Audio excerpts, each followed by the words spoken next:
जो उस समय गुरुदत्त विद्यार्थी देख रहा है, स्वामी जी के चेहरे पर मुस्कान है। स्वामी जी से पूछा गुरुदत्त विद्यार्थी ने, महाराज एक बताओ आप हंस क्यों रहे हो?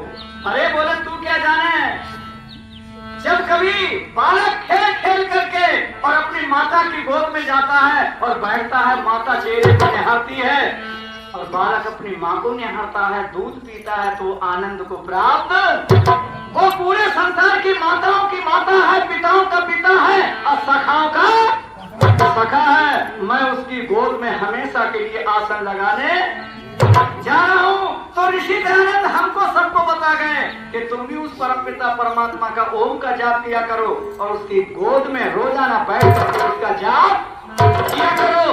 तो लिखा है कवि ने कि 2 घड़ी परमात्मा, दयानंद की मानो, अरे बोलो 2 घड़ी परमात्मा को सिर झुका करके,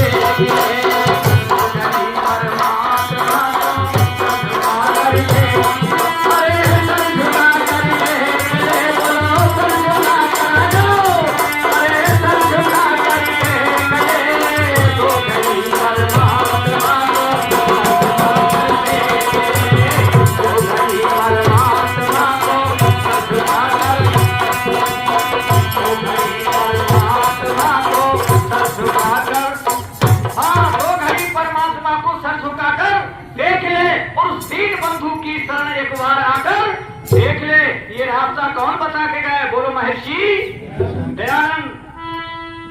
तो गुरुदत्त कहने लगा, महाराज मुस्कुराहट क्यों है, क्या बात क्या है? बोलो।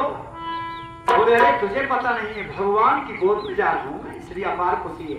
तो राज ऋषि प्रसन्न थे ईश्वर के गुणगान से और मधुर ओम जपने लगे मेरे मधुर जुबान से। अरे काम अधूरा रह गया, ना हुआ वेद प्रचार और स्वतंत्र भारत ऐसा हुआ ना सपने हुआ साकार। अब झट से पिंजरा छोड़ दिया और ओम से नाता जोड़ लिया, संसार से नाता तोड़ लिया।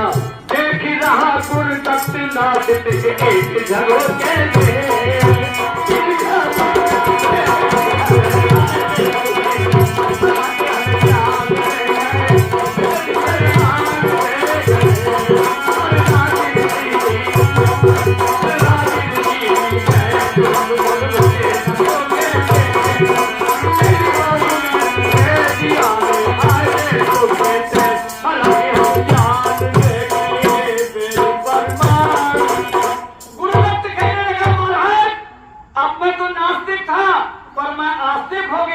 परमात्मा का भक्त हो गया और अंतिम श्वासों में महर्षि दयानंद मैंने आपको गुरु मान लिया है, पर मेरे सर पर ऐसे करके हाथ रख दो।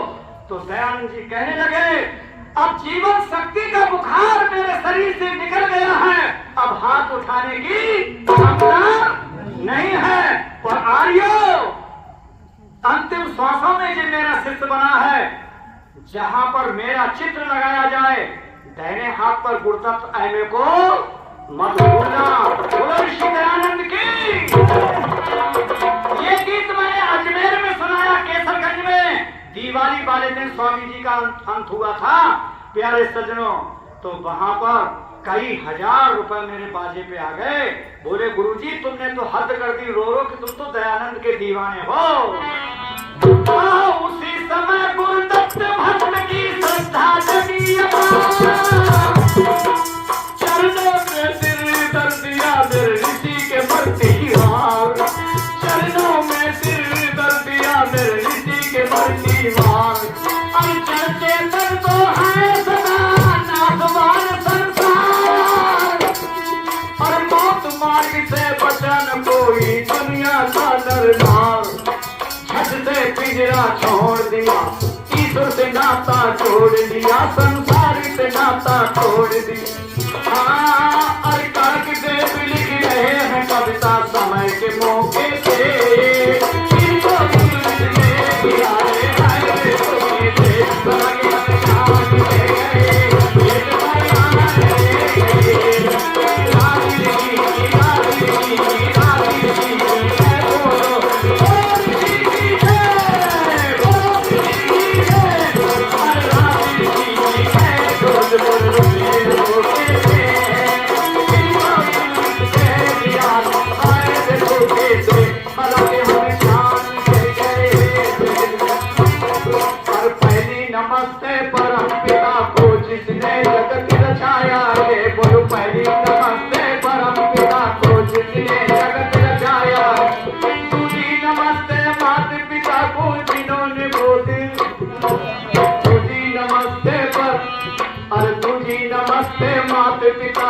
जिसने गोद खिलाया है। और तीसरी नमस्ते प्यारे ऋषि को वेद का ज्ञान बताया है। बोल तीसरी नमस्ते दयानंद को व्यास का ज्ञान कराया है।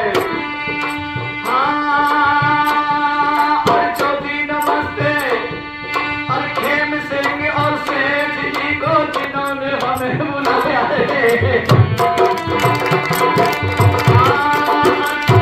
भैया चौथी नमस्ते आप सबों को, आपने हमें बुलाया है।